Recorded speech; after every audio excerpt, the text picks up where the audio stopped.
Bonjour, Soumiane Amenksous, sociologue, article paru dans le site d'information le 360 du 27 mars 2026. Les Tigouramines de Tafraout, l'autorité spirituelle au féminin. Dans les montagnes de l'Anti-Atlas, depuis longtemps, des femmes allient savoir religieux et autorité. À Tafraout et sa région, depuis le XIXe siècle, des femmes ont su dépasser les limites imposées par la société pour occuper une place unique dans la vie religieuse et sociale. Tiguramin, au féminin Tiguramt, au singulier, pardon, Tiguramt. Tiguramin, c'est féminin pluriel, Tiguramt, féminin singulier, vient de Agurem, qui veut dire un savant religieux, un frère, des femmes pieuses, respectées pour leur droiture et leur sagesse. Dans plusieurs régions du Souss, elles avaient un statut moral et spirituel et étaient reconnues pour leur connaissance du Coran, leur autorité morale, leur rôle dans l'accompagnement religieux et social. À l'époque où les femmes étaient totalement exclues du savoir religieux, les Tugramines étudiaient le Coran et les hadiths et prodiguaient des conseils spirituels. La région de Tafraout et dans le Souss de façon générale, c'était une région très conservatrice. Les femmes n'étaient absolument pas scolarisées et circulaient d'ailleurs couvertes de l'amlhaf, ce voile qui ne laisse paraître qu'un seul œil. Pourtant, les Tigouramines étaient pleinement respectées et leur autorité pouvait dépasser parfois même celle des hommes. Encore plus étonnant, la présence d'un mausolée d'une sainte, Lella Ta'let, dans la commune de Tisgdelt, province de Shtuka Eitbaha. Cette femme son mausolée attire lors de Mugar, le Moussim annuel, elle attire plus de 60 000 pèlerins. Cette femme s'est imposée à la fin du XVIIIe siècle par son érudition en islam et a créé une grande zaouia ouverte à ce jour à des dizaines de jeunes hommes bien sûr, désireux de se spécialiser en islam. Les Tigouramines étaient des guérisseuses. Elles prodiguaient des soins de santé traditionnels. Les femmes s'adressaient à elles pour des conseils de santé, pour des conseils de santé de tout ordre et des conseils également de tout ordre, y compris des conseils conjugaux ou même intimes.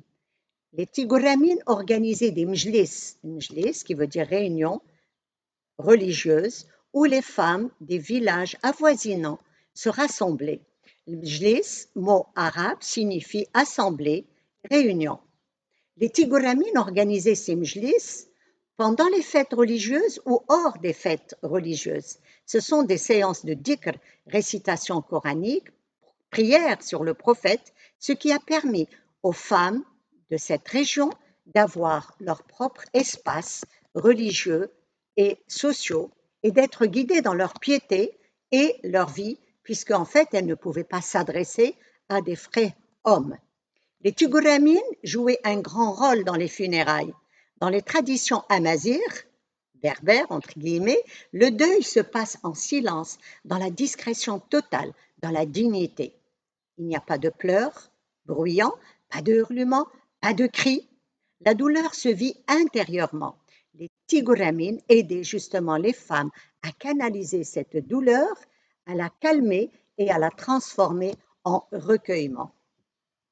Elles célébraient la mort et enseignaient son acceptation. Comme la naissance, la mort est naturelle et dictée par Dieu et donc doit être acceptée dans la sérénité. Dans les funérailles, elle guidait les femmes dans la récitation du dhikr comme La ilaha illallah Muhammadur Rasulullah, Dieu est unique et Mohammed est son prophète.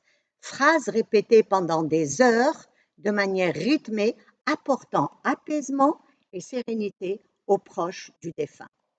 Lorsque ces Amazirs ont migré vers les villes, ils ont emporté ces pratiques avec eux. Aujourd'hui encore, dans leurs funérailles urbaines, des femmes jouent ce rôle, encourageant le dhikr et la récitation du Coran plutôt que les pleurs bruyants. Les traditions du Mjlis se perpétuent même dans les villes, aujourd'hui encore, offrant un cadre spirituel et collectif lors des cérémonies pour honorer le souvenir des dauphins au-delà des funérailles. Ce modèle se distingue fortement des pratiques d'autres régions. Dans le Rif, par exemple, le Moyen Atlas, ou certaines plaines, comme celle de Abda, Chaouia et Doukala, les funérailles féminines pouvaient, et peut-être encore un petit peu aujourd'hui, être spectaculaires. Cris, ululations, hurlements, etc. Chez certaines populations arabophones, la femme en deuil pouvait se lacérer le visage ou les bras. On disait tête ndeb, elle se lacère. Elle utilisait ses ongles ou parfois des morceaux tranchants d'un ustensile en terre cuite, le tagine ou le farah. Donc, elle pouvait briser un ustensile en terre cuite et se lacérer avec pour saigner et accentuer davantage la démonstration de son chagrin.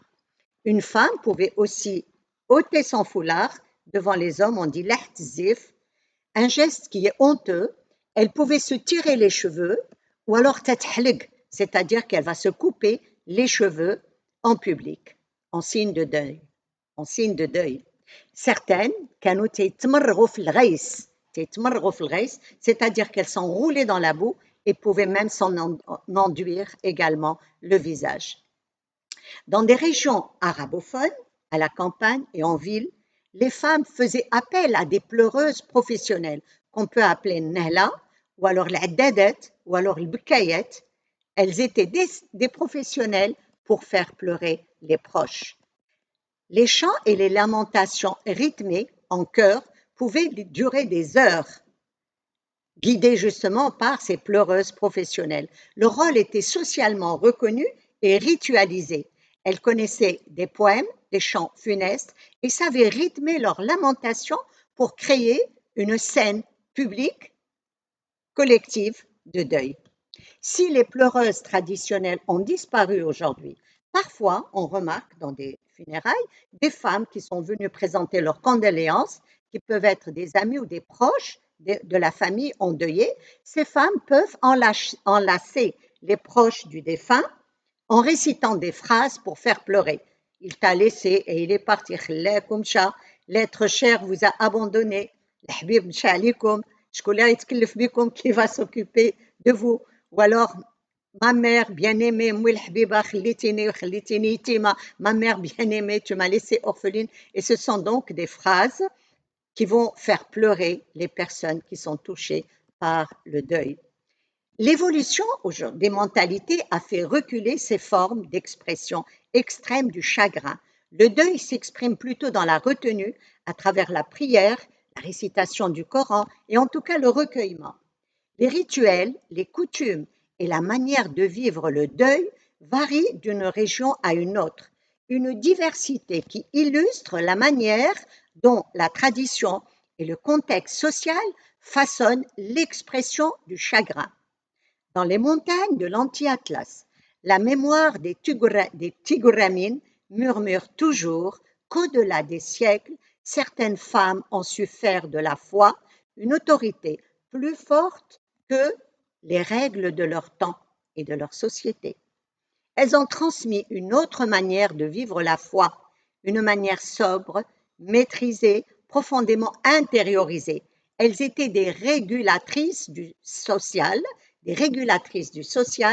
des gardiennes de l'équilibre émotionnel et collectif. Leur histoire nous dit que la véritable autorité religieuse ne s'impose ni par le bruit, ni par la domination, ni par la violence, mais par la justesse, la constance et la capacité à apaiser. Je vous remercie.